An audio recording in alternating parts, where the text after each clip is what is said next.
요한계시록 12장 1에서 17절 말씀입니다. 12장. 하늘에 큰 이적이 보이니 해를 옷 입은 한 여자가 있는데 그 발 아래에는 달이 있고 그 머리에는 12별의 관을 썼더라. 이 여자가 아이를 베어 해산하게 되매 아파서 애를 쓰며 부르짖더라. 하늘에 또 다른 이적이 보이니 보라, 한 큰 붉은 용이 있어 머리가 7이요 뿔이 10이라. 그 여러 머리에 7 왕관이 있는데 그 꼬리가 하늘의 별 3분의 1을 끌어다가 땅에 던지더라. 용이 해산하려는 여자 앞에서 그가 해산하면 그 아이를 삼키고자 하더니 여자가 아들을 낳으니 이는 장차 철장으로 만국을 다스릴 남자라. 그 아이를 하나님 앞과 그 보좌 앞으로 올려가더라. 그 여자가 광야로 도망하며 거기서 1260일 동안 그를 양육하기 위하여 하나님께서 예비하신 곳이 있더라.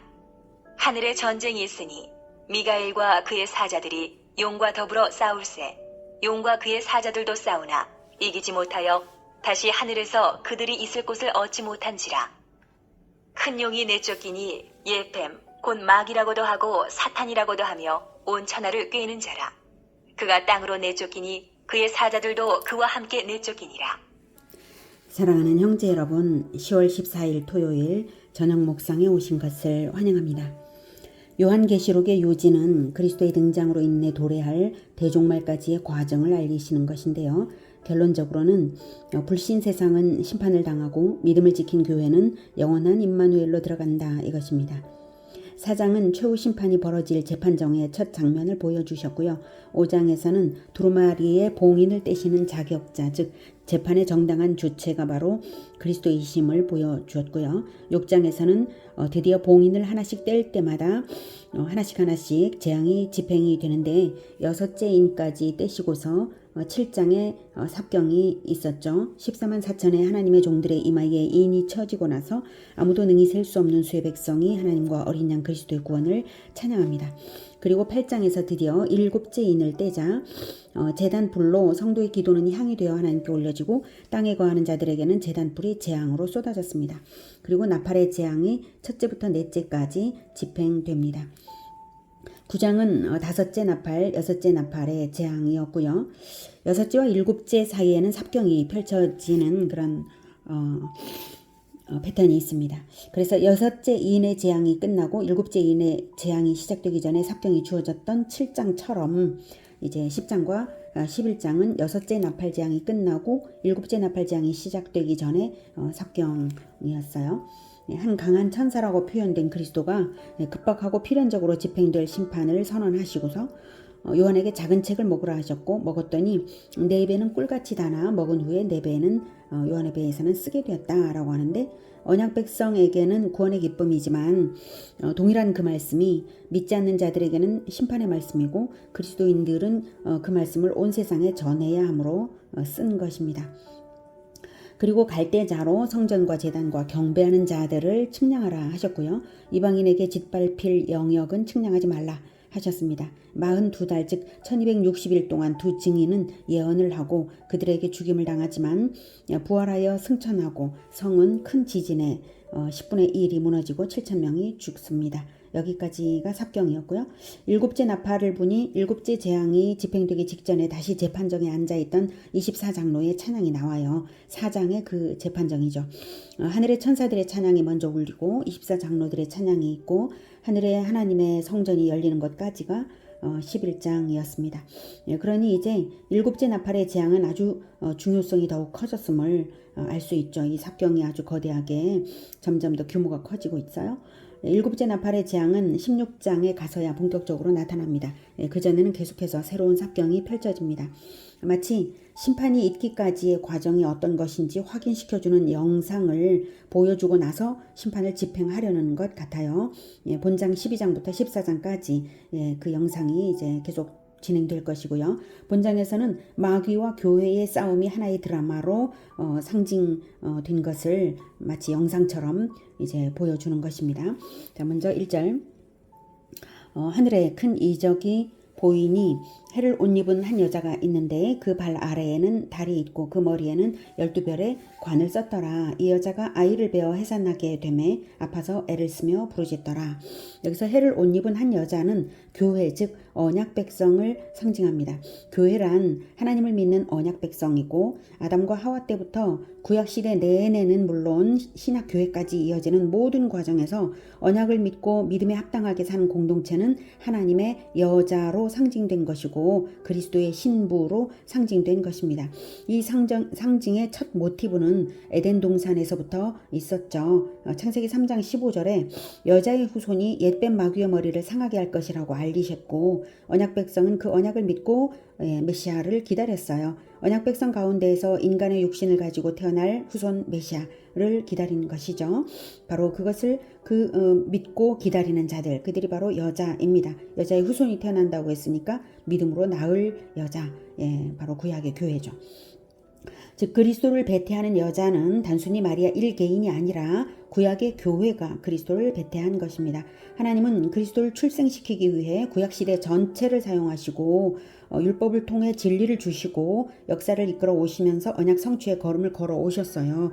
그 과정에 모든 믿는 자들을 총괄적으로 바로 여자로 상징한 것입니다.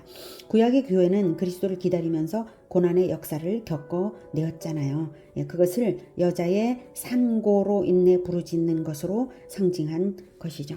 1절에 해를 옷 입은 여자이고 또 그 발 아래는 달이 있고 그 머리에는 12별의 관이 있다고 했어요. 해, 달, 별. 이것도 이스라엘 즉 언약 백성을 상징한 것인데요. 그 모티브가 창세기에 있죠. 요셉의 꿈에 해와 달과 12별이 나타났잖아요.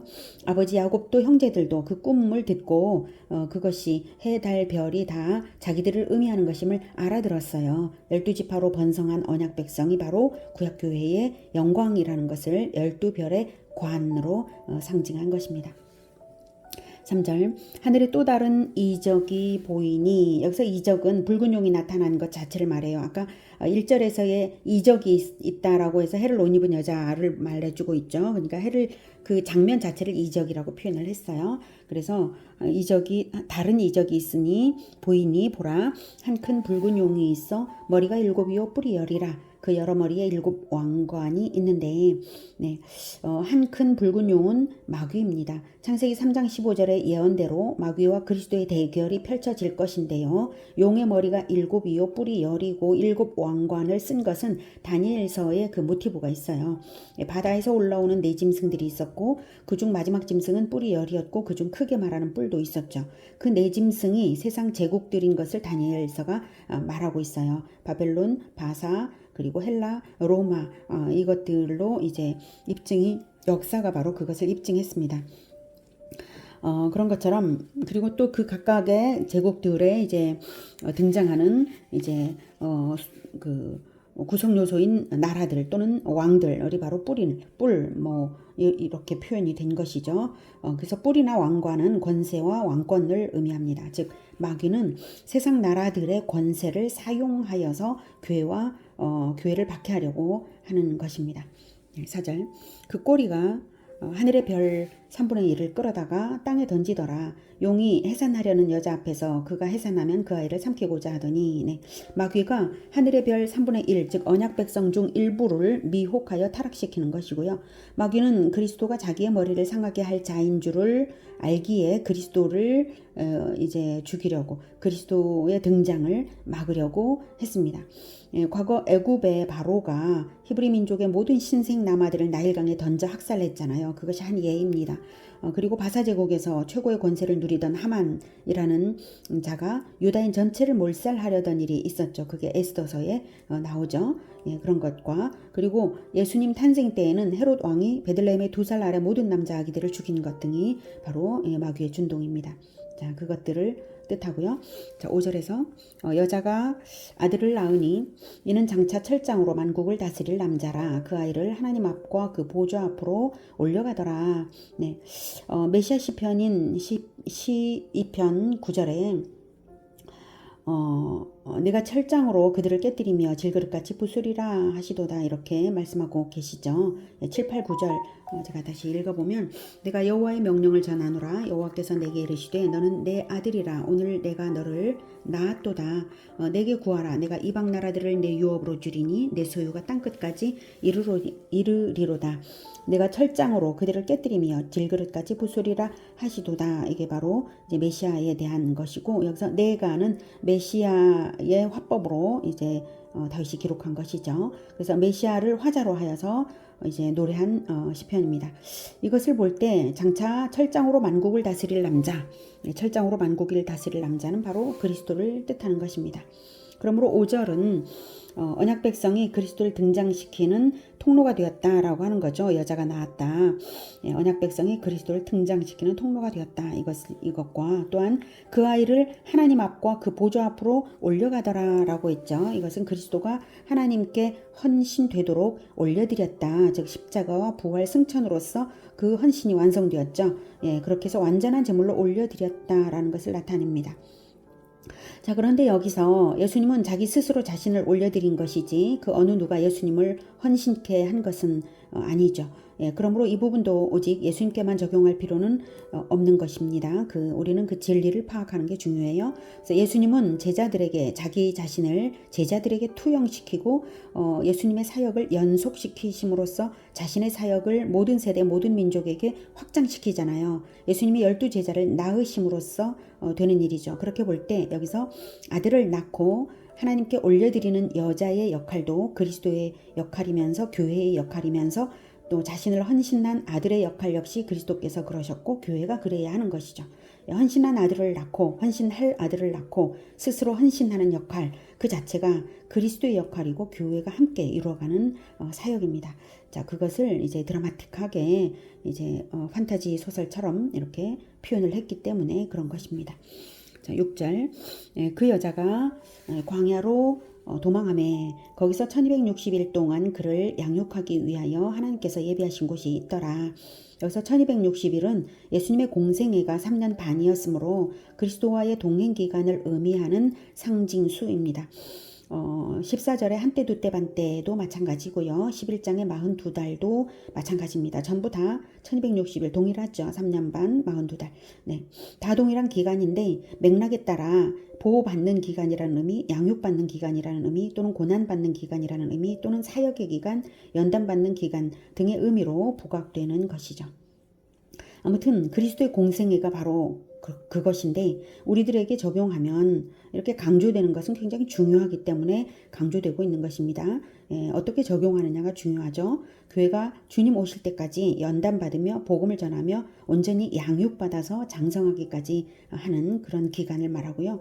예수님의 공생의 기간과 동일하게 표현하는 이유는 예수님과 동행하라는 뜻입니다. 예수님과 동행하는 기간은 바로 보호받는 기간이요 성장하는 기간이고 승리하는 기간이고 완전 무결한 기간입니다. 예수님의 공생애를 본받아 그처럼 살라라는 뜻으로 1260일 42달 그리고 한때 두때 반때 이렇게 상징했습니다. 공생애를 똑같이 본받는 것이 바로 성공 비결이고 이 이제 곤욕스러운 세상을 속히 종결짓는 승리 비결인 것이죠. 자, 6절은 마귀의 공격이 있지만 예수님과 동행 동거하는 교회는 하나님의 절대적인 보호 아래 장성하게 된다라는 의미입니다. 그 기간은 영적 전쟁의 기간입니다. 그래서 7, 8절에서 전쟁으로 나타내죠. 7절 하늘에 전쟁이 있으니 미가엘과 그의 사자들이 용과 더불어 싸울세 용과 그의 사자들도 싸우나 이기지 못하여 다시 하늘에서 그들이 있을 곳을 얻지 못한지라 큰 용이 내쫓기니 옛뱀 곧 마귀라고도 하고 사탄이라고도 하며 온 천하를 꿰는 자라 그가 땅으로 내쫓기니 그의 사자들도 그와 함께 내쫓기니라. 네. 하늘에 전쟁이 있다는 것은 지상에 있는 교회의 영적 전쟁을 반영한 것입니다. 요한계시록 1장에서 예수님이 7 금초대와 7 별이 연동됨을 나타내셨어요. 예, 요한계시록 1장 20절에 네가 본 것은 내 오른손의 7 별의 비밀과 또 7 금초대라 7 별은 7 교회의 사자요 7 촛대는 7 교회니라 이렇게 해석의 근거를 말씀하셨죠. 7 촛대와 7 별, 즉 지상교회와 천상의 군대가 연동되고 있는 것이고요. 하늘에서 싸우는 미가엘과 그의 사자들은 지상교회의 그리스도의 군대가 영적 전쟁에서 나선 것을 반영한 것입니다. 여기서 미가엘은 바로 하늘 군대의 대장이다라는 의미이고요. 뭐 실제 미가엘 천사장이 있죠. 가브리엘 천사장도 있는 것처럼 가브리엘이 직접 이제 예수님의 어머니 마리아에게 와서 이제 수태고지를 했었잖아요. 그런 것처럼 미가엘이나 가브리엘이나 천사장의 이름들입니다. 그래서 이제 하늘 군대와 지상 교회가 연동된다. 이것을 보여주는 것이에요. 양쪽에서 다 전쟁이 있습니다. 자, 그러면 어떻게 이길 수 있는가? 승리 결정타가 무엇인가 하면 그것은 미가엘 군대의 승리 결정타를 미가엘 군대가 쥐고 있는 게 아니라 땅의 교회가 쥐고 있어요. 8, 9절과 예수님의 말씀을 생각하면 알 수가 있습니다. 마귀와 그 사자들이 이기지 못하여 다시 하늘에서 땅으로 내쫓겼다고 했는데요. 예수님은 누가복음 17장에서 19절에서 누가복음 10장 17, 19절에서 뭐라고 말씀하셨냐면 70인이 기뻐하며 돌아와, 여기서 70인은 전도자들입니다. 전도 훈련을 보냈을 때에 돌아와서 보고하는 거예요. 70인이 기뻐하며 돌아와 이르되 주여 주의 이름이면 귀신들도 우리에게 항복하더이다. 예수께서 이르시되 사탄이 하늘로부터 번개같이 떨어지는 것을 내가 보았노라. 내가 너희에게 뱀과 전갈을 밟으며 원수의 모든 능력을 제어할 권능을 주었으니 너희를 해칠 자가 결코 없으리라. 이게 바로 복음 전도를 둘씩 짝지어서 복음 전도를 보내어서 그리고 돌아와서 보고할 때 말씀하신 것이기 때문에 복음 전도를 할 때에 사탄이 하늘에서 떨어지는 역사가 있고 전도자들은 원수의 능력을 제어할 권능을 얻는다는 것을 말씀하신 것입니다. 사탄이 이미 떨어지는 것 아닌가 하실 텐데요. 사탄은 우리가 전도할 때 떨어지고 또 다시 또 떨어지는 것입니다. 떨어지고 떨어집니다. 우리가 죄를 지을 때 우리 머리 위에 권좌에 앉아 있는 것처럼 영적인 원리를 우리가 알고 우리가 적용하는 것이 중요하죠. 이것을 시간적 일직선상의 스토리로 생각지 마시기 바랍니다. 비록 드라마틱한 스토리처럼 시간적 요소가 들어가 있어서 그렇게 표현되고 있지만 우리가 적용을 하기 위해서는 원리를 파악하는 것이 중요하고 원리 즉 진리 파악이 되고 그 진리대로 살게 되면 이 드라마틱한 스토리에 예정된 승리가 있는 것입니다. 그 승리의 선언과 승리의 비결을 10절부터 이제 알게 합니다. 그 승리 결정타가 바로 땅에 있다는 것, 땅에 지상 교회에 있다는 것. 네, 10절. 내가 또 들으니 하늘에 큰 음성이 있어 이르되 이제 우리 하나님의 구원과 능력과 나라와 또 그의 그리스도의 권세가 나타났으니 우리 형제들을 참소하던 자 곧 우리 하나님 앞에서 밤낮 참소하던 자가 쫓겨났고 또 우리 형제들이 어린 양의 피와 자기들이 증언하는 말씀으로써 그를 이겼으니 그들은 죽기까지 자기들의 생명을 아끼지 아니하였도다. 그러므로 하늘과 그 가운데 거하는 자들은 즐거워하라. 그러나 땅과 바다는 화 있을진저 이는 마귀가 자기의 때가 얼마 남지 않은 줄을 알므로 크게 분내어 너희에게 내려갔음이라 하더라. 네, 위에서 7에서 9절은 하늘의 전쟁이었죠. 미가엘과 그의 사자들의 전쟁. 방금 읽은 10에서 12절은 땅에서의 전쟁, 지상교회의 전쟁인데요. 둘 다 승리로 마무리됩니다. 천상의 전쟁과 지상의 전쟁이 연동되는 것이고요. 1장에서 7별을 손에 붙잡으신 그리스도께서 7촛대 사이를 거닐고 계시므로 7별이 이기면 7촛대도 이기는 것이죠. 반대로 7촛대가 이기면 7별도 이기는 것, 동시 진행이 됩니다. 주님께서 손으로 7별을, 그 오른손으로 7별을 붙잡고 계시므로 하늘에서는 주님께서 그렇게 이제 주권적으로 이제 일하시고요. 그리고 지상에서 바로 그 결정타를 이제 행하는 것이 지상 교회인데 이기는 결정타가 무엇인지 나오고 있어요. 바로 그리스도의 권세가 나타나서 이긴 것이고요. 어린 양의 피와 11절에 어린 양의 피와 자기들이 증언하는 말씀으로써 이겼다라는 것입니다. 지상교회의 사역이죠. 그리스도의 보혈의 권능을 믿고 말씀을 생명 걸고 증언하는 자들은 승리한다라고 하는 것입니다. 복음 전도할 때에 예수께서 이르시되 사탄이 하늘로부터 번개같이 떨어지는 것을 내가 보았노라 라고 하신 말씀 그대로죠.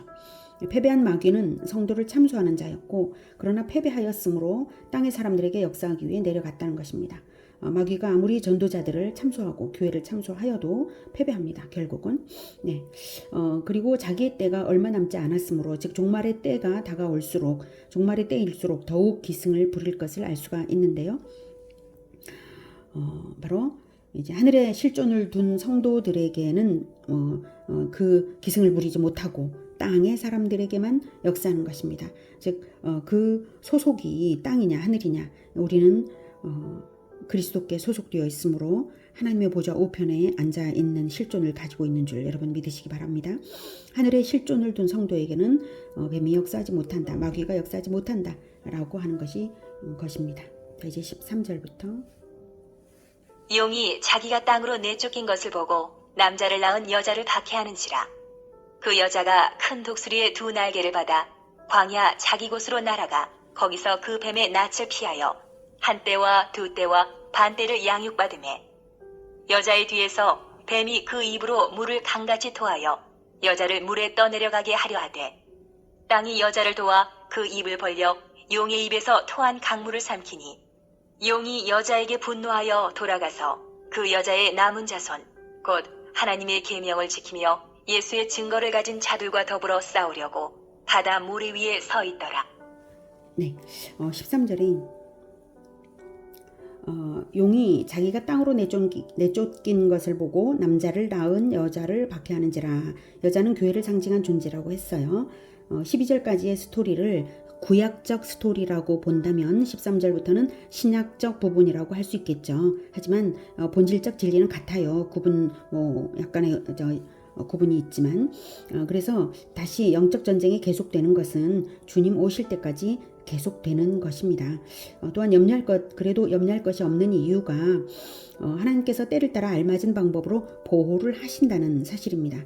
큰 독수리의 두 날개와 그리고 광야 자기 곳에서 보호받는 것, 그리고 또 땅의 여자를 도와 뱀이 토한 물을 삼켜버리는 것 등이 그것을 뜻합니다.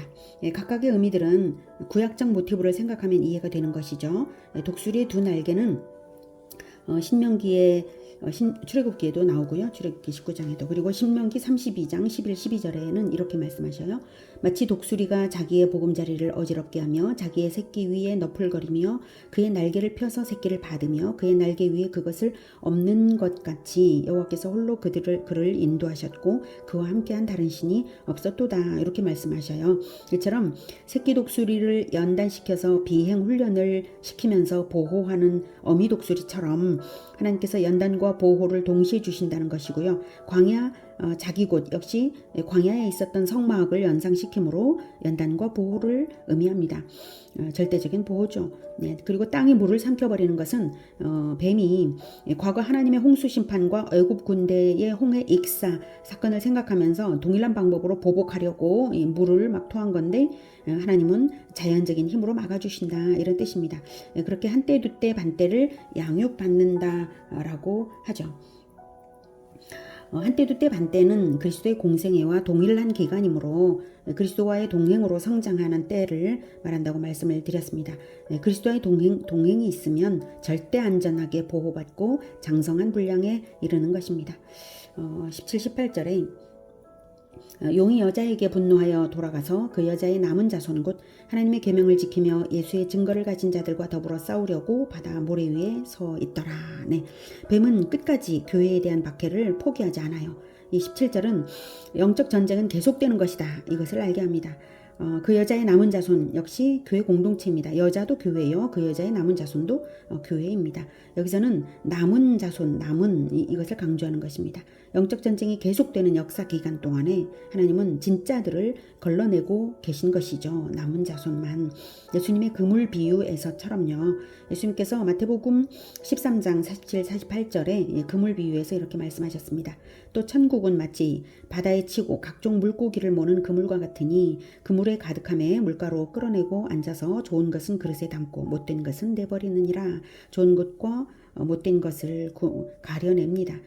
그물처럼 그렇게 가려내는 역할을 하기 위해서 그물의 용도로 용의 공격을 하나님께서는 사용을 하신 것이고요. 끝까지 남는 자들은 바로 하나님의 계명을 지키며 예수의 증거를 가진 자들만 남는 건데 그들을 남기기 위해서 이렇게 연단의 역사가 계속되는 것입니다. 그들만 남는 것입니다. 하나님의 계명을 지키며 예수의 증거를 가진 자들. 네. 예수의 증거가 무엇인가요? 바로 십자가의 흔적이고 보혈의 증거입니다. 보혈이 내 몸을 흐르며 내 언행으로 증명되듯이 좋은 피를 가진 사람, 건강한 피를 가진 사람은 건강한 삶을 살잖아요. 건강한 힘을 내고. 그런 것처럼 보혈이 내 몸을 흐른다면 내가 내 언행으로 예수님의 언행이 나타날 것입니다. 그렇게 증명되듯이 언행으로 그렇게 살아가는 자들입니다. 그리스도와 동행하는 자들입니다.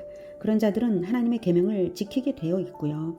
10계명을 우리 주님께서는 세 계명 하나로 요약해 주셨죠. 그렇게 요약할 수 있는 것은 주님께서 실천으로 다 나타내셨으므로 내가 너희를 사랑한 것 같이 그렇게 너희들도 그렇게 서로 사랑하라고 하셨어요. 내가 너희를 사랑한 것 같이 나처럼. 이 한마디에 계명 실천을 다 압축하신 것입니다. 예수님은 우리를, 죄인인 우리를 구원하시기 위해서 자기 생명을 내시기까지 사랑하셨습니다. 우리도 죄인 구원을 위하여서 원수를 사랑하며 최선을 다해서 사랑하는 삶을 살아야 하겠습니다. 예수님의 증거가 우리 언행에 늘 나타나며 끝까지 승리하는 전도자로서 승리하는 우리 모두가 되기를 기원합니다. 기도하겠습니다. 하나님, 승리의 비결을 알려주시니 감사합니다. 그리스도의 권세로 살아가고 그리고 하나님의 말씀, 그리스도의 증거가 우리의 삶에 늘 나타나도록 도와주시옵소서. 언행으로서 늘 전도하며 끝까지 이기는 남은 자들 다 되게 도와주시옵소서. 우리를 그 어떤 상황에서도 절대 보호하시고 이기게 하시는 우리 주 예수 그리스도의 이름으로 기도드립니다. 아멘. 이어지는 시간은 개인 기도 시간입니다.